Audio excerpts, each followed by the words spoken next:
Hey guys, this is Peroxcyde. I made a new guide for Blood Death Knights for patch 6.2 Warlords of Draenor.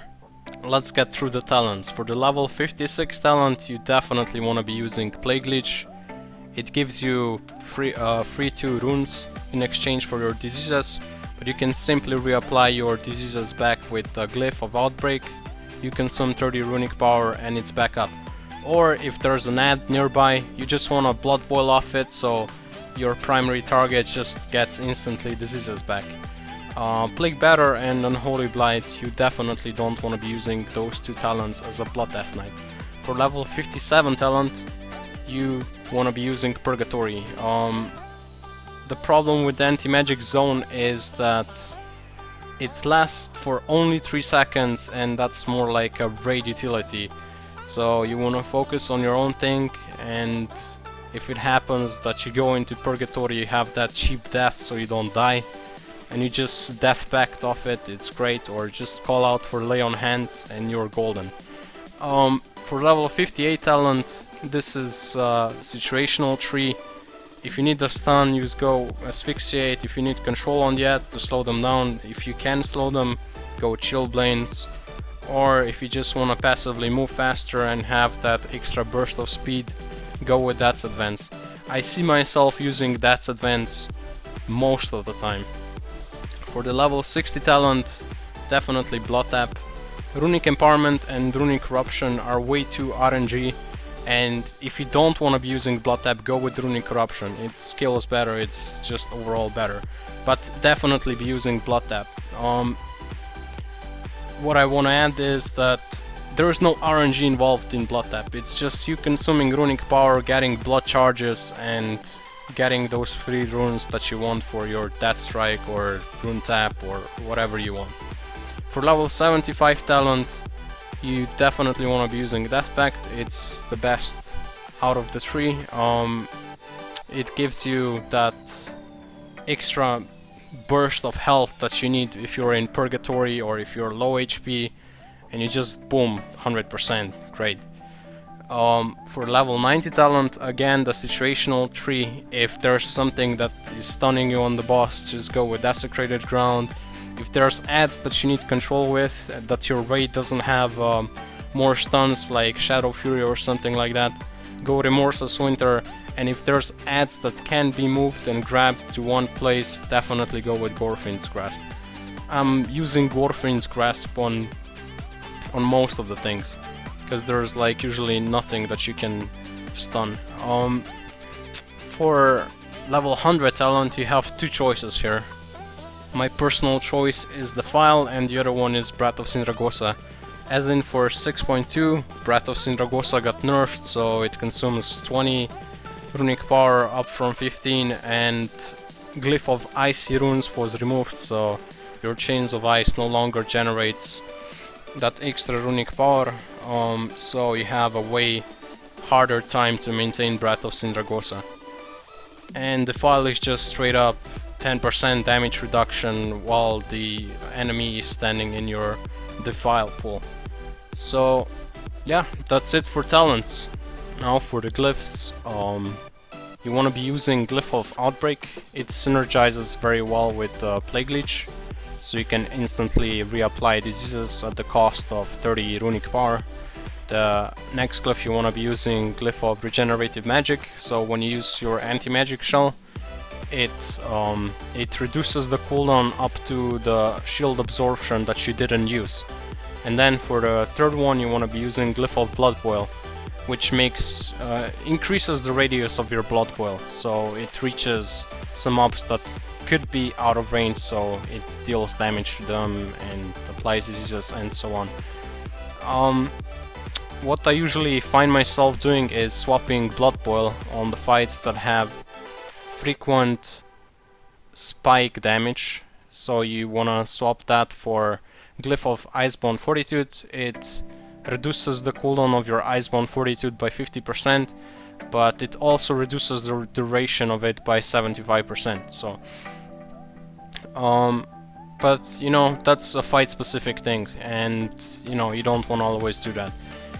And then for the other glyph, the situational glyph, I would say Dark Simulacrum. if there's an ad that you can Dark Simulacrum it, do it, and you're just gonna use their spell and blast their heads off, so that's gonna be good. But yeah, that's what I usually do. And then maybe I should mention Glyph of Icy Touch. So your Icy Touch can now dispel one helpful magic effect from the target.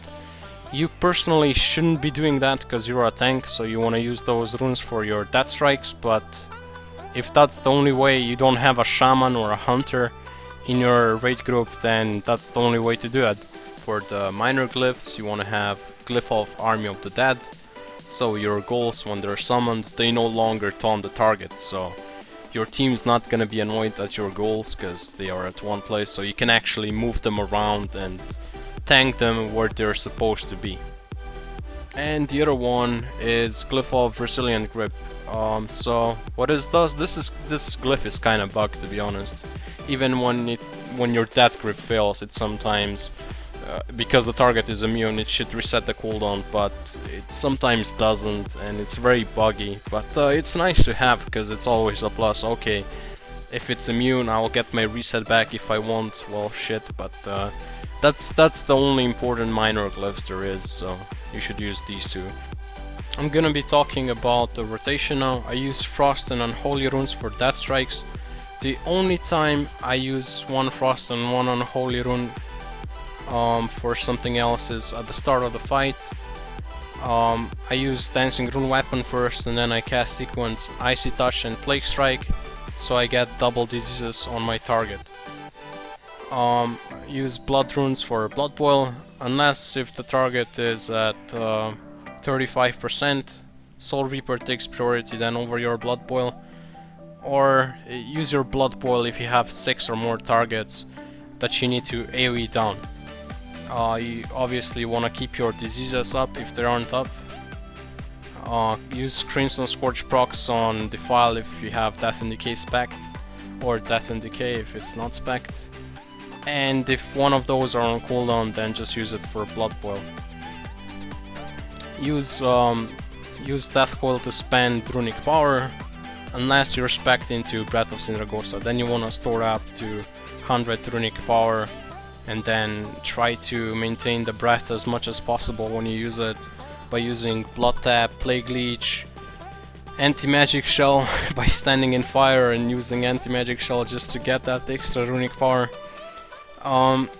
Yeah, you wanna manage, like, you wanna know what you're doing when the boss is gonna make abilities, so you gotta know where you're gonna be consuming your Rune Taps, your Icebound Fortitude, Vampiric Blood, Anti-Magic Shell. So that's completely up to you. You gotta know the fight, okay, and then decide where you're gonna use certain abilities and how many times can you use those abilities on that fight. So you make it as efficient as possible. You also want to be using Plague Leech as much as possible, but before you do that, you want to make sure that you have at least 2 fully depleted runes so it doesn't go to waste. That's pretty much it about the rotation. Like, Death Knight is the class that has so many options depending on the situation you're in. I'm gonna talk about personal cooldowns now. I'll start with Bone Shield. Use Bone Shield before the fight even starts, so you have it up before you pull, so you can just instantly reuse it. I use it quite frequently, like whenever it's off cooldown afterwards, after into the fight, so it's just a great ability, just use it. For the Vampiric Blood, I'd say make sure that you're gonna use Vampiric Blood first and then Death Strike, so it has maximum efficiency. It's just like a short cooldown that you just use to expand your HP pool and that you have bigger death strikes with in terms of healing. Dancing Rune Weapon, I already mentioned this, but I use it at the start of the fight, and then later on just use it for, like, if the target is close to 35%, or if I need defensives before that.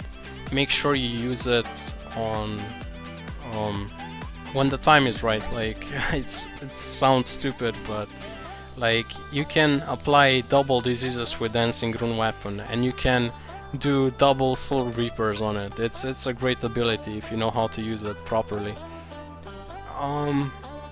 Icebound Fortitude, it's your strongest cooldown. It's a 50% damage reduction. When you know you're gonna be taking more sustained high damage, you should go with this ability.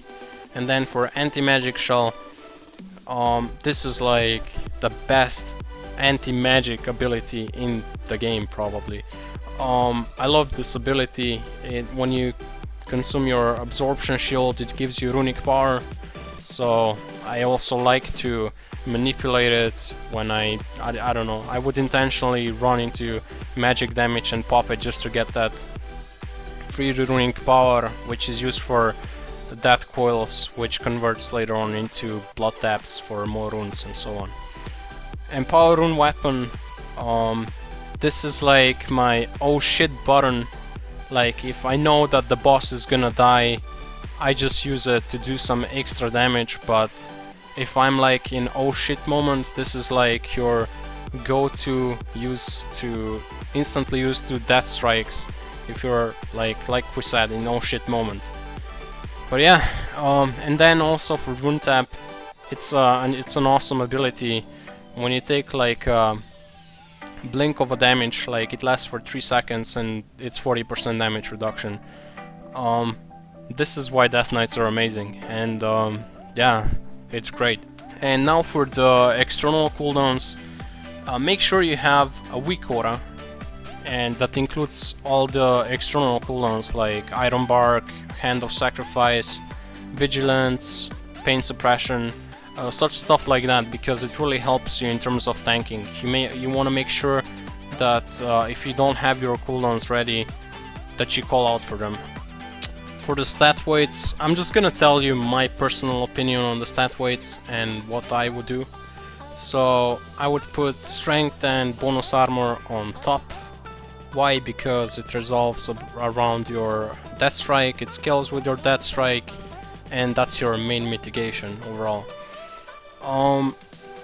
Then after, I would put Mastery. Mastery is the best mitigation stat apart from Strength and Bonus Armor. So it just increases your absorption shield when you death strike, and it also increases your attack power, so that goes well along. After, I would put all three because I don't really care about these multi-strike, crit and versatility.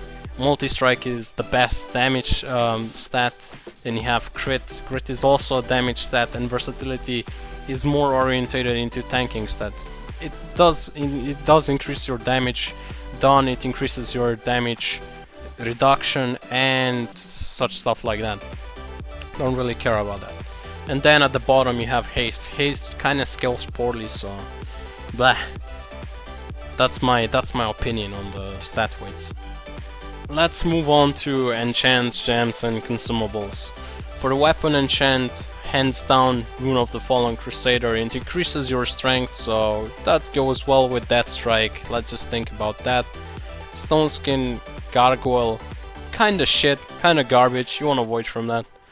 For the Cloak, Neck and Ring enchant, you want gifts, always gifts, and then you wanna pick either Mastery for a mitigation or Multi-Strike for damage.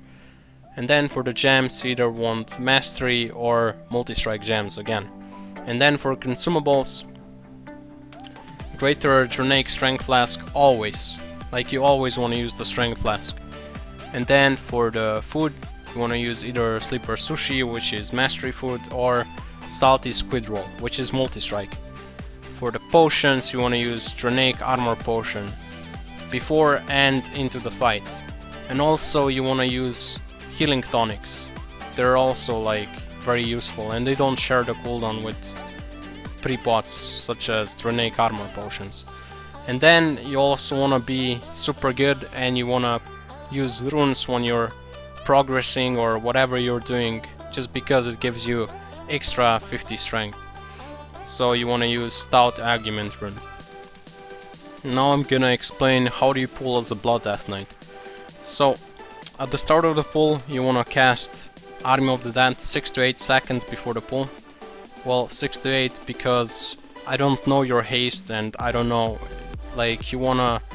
Army of the Dead consumes 3 runes, 1 Blood, 1 Unholy and 1 Frost, so the time of these runes regenerating, it might be 6 or 8 seconds in one of those, like, about. So, that's why 6 to 8 seconds. So, after 1 second before the pull, you wanna use bonus armor potion. And you also wanna use it into the fight when you're either mitigating something or when you use Bloodlust, so it's most effective with your damage. Then, when you use your bonus armor potion, when the pull is actually gonna start, you wanna start by using your taunt ability, which is either Dark Command or Death Grip. Death Knights have 2 taunts, yeah, it's amazing. Then you wanna use your Dancing Rune weapon as a first, like, thing going on. And you want, this is the only time you're gonna do it, you wanna cast Sequence, Icy Touch and Plague Strike. So you get double diseases on the enemy you're striking. 1 from yourself and 1 from your Dancing Rune weapon. So you have 4 diseases, 2 Frost Fevers and 2 Blood Plague. After that you wanna use Death Strike, and after that you wanna use your runes and runic power according to the situation you're in. If you're using the file, you just want to burn through like your runic power just by using death coils. And if you're not, if you're using Breathless and Ragosa, you should just store that runic power up. But apart from that, you should focus on what does boss actually do, what are the dangerous abilities from that boss, and use your cooldowns, like if you have to use your rune tap, or if you're gonna burn it for blood boil or such stuff like that. If you're gonna stand in fire using anti-magic shell and just generate runic power from it and then just start death coiling the shit out of the boss. It's like so many possibilities on a Death Knight. You can't really like you really have to see it and respond according to the situation you're in. So yeah, that's how you pull and how you fight. About the best in slot gear list, I will post down in the description box what is best in slot in my opinion. I'm also gonna post some macros, so if like what I use, if you wanna use, that's completely fine. This was my guide for Blood Death Knights for patch 6.2 Warlords of Draenor. Let me know if you like the guide, if you didn't like the guide, if you have any questions, feel free to ask and I'll try to help you guys out as soon as I can. Yeah, that's the guide, guys. Thanks for watching and see you in the next video. Peace out.